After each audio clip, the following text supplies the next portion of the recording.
Hey guys, Justin with Backyard Bushcraft. So in today's Bushcraft Essentials video, we're gonna go over probably the number 2 most important skill that you should know, which is fire. When you're bushcrafting, it's not necessarily about surviving, right? It's about being prepared and it's about being practical. So when it comes to fire, knowing primitive ways of how to start a fire are very cool, like a bow drill, for instance, right? Very cool, very fun, and great to practice while you're out there. But when I go into the woods, I'm looking for a more practical way to make a fire. I need something quick, I need something reliable, and I need something that's gonna work every single time. So today, I'm gonna show you the practical ways that I make fire. And by all means, if you have your own dead set way of making a fire that works every single time that I don't necessarily mention here, by all means, drop me a line in the comments, let me know. I'd love to hear how you go about doing it. So I've always been told to keep it simple, stupid, right? KISS. And the very first way that we're gonna go about starting a fire is with a simple lighter. This is a normal, regular, everyday Bic lighter. They last for, I don't want to say forever, but they last an extremely long time, and they're pretty reliable when it comes to getting a flame for you, especially if you keep one in your pocket or close to your body in colder temperatures. I know sometimes when they get cold, they're difficult to light, but as long as you keep them pretty much to your body temperature, you're going to get a flame just about every single time.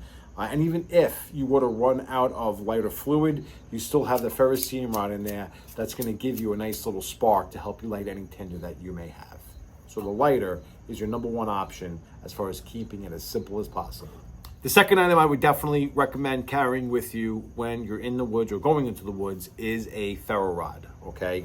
I've talked about this before. This is going to last you thousands of strikes. It's going to work when it's wet. It's going to work when it's cold. It's going to work in just about any situation that you're going to find yourself in outdoors.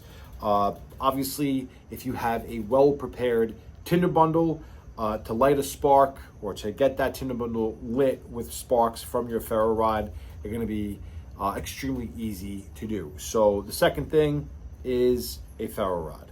So the third thing I would recommend carrying in your fire kit or with you when you go out into the woods is nature's fire starter, and that's Fatwood.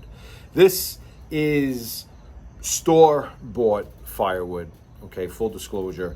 I do not harvest this from outside. I do not live in an area that has a lot of pine trees where I can just go and I can harvest Fatwood from the woods. I wish I did. But this is store-bought. This is heavy, resin heavy, filled, and I mean, again, waterproof, lights quickly, super flammable. Doesn't matter if it's raining, doesn't matter if it's snowing. You shave a few curls with your knife into your tinder bundle.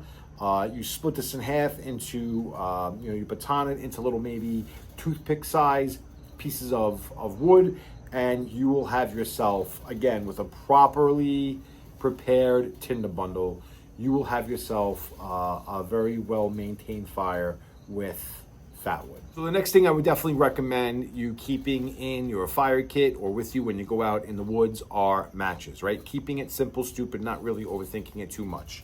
You can either go with something like waterproof matches like this from Yuko, or you can go with something a little bit more heavy duty like these waterproof matches from Zippo. These are great, by the way. Just not to throw Yuko to the side. These are excellent waterproof matches, but when it comes to trying to put these out, you could stick these in the dirt, you could stick these in water. They're not going to go out until they burn all the way down to the actual matchstick. So either one, excellent. I personally prefer the Zippo ones because, like I said, they're a little bit more heavy duty, and if you find yourself in any type of wet environment or any type of moisture-rich environment, you're gonna want something that's gonna be reliable. Another way that you can start a fire while you're out in the woods is probably my favorite way to start a fire, and that is a flint and steel, the way I started the video, okay? As you know, I went to Coal Cracker a couple of years ago. I was not great at starting fire with flint and steel. I was actually probably one of the last people there out of a group of like, I want to say like 15 people, maybe 18 people that were able to really get it down. But it's become one of my favorite ways to get a fire going. Flint and steel works hand in hand with char cloth. So you're going to need char cloth with you when you go out into the woods if you plan on utilizing your flint and steel, or you can find other natural ways to do it, but this is pretty much the most traditional way to do it. You have yourself some char. I have a video out there, you can check it out. I'll leave a link in the video here.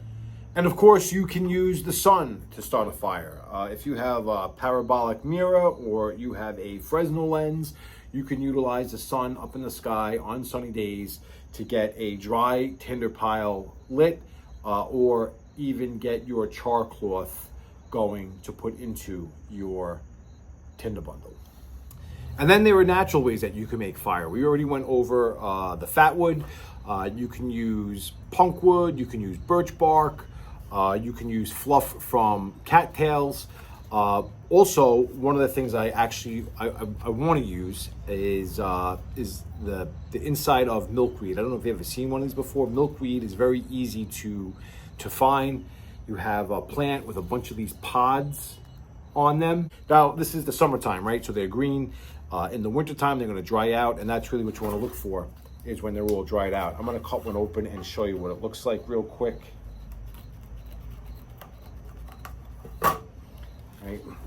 Let me show you. So inside, you have all these seeds that are lined up. Let me see if I can pull this off. There you go. We have all these seeds, all right? I'm sure you can see that. And then with those seeds, like I was saying, you have this fibrous material that you can use for your tinder. This will flash fire. This is not anything to use to build a strong fire with. You want to add that into your tinder bundle, and that's going to help you really get things going. So again, just a natural way to make a fire if you happen to be out in the woods and come across some type of milkweed. So that's going to wrap it up for me today, guys. Like I've been saying, this series, Bushcraft Essentials series, is going to follow or build off the previous week. And I really thought that this week, practical bushcraft fire starters was the way to go. So in the woods, fire is life. And when you're prepared, you really can focus on enjoying your time outside instead of stressing about being warm. Hopefully you learned something today. If you did, hit that like button. If you're not a subscriber, subscribe to the channel. And more importantly, ring that bell so you're notified every single time I make a new video. I really appreciate you checking me out today. This is Justin with Backyard Bushcraft, signing out.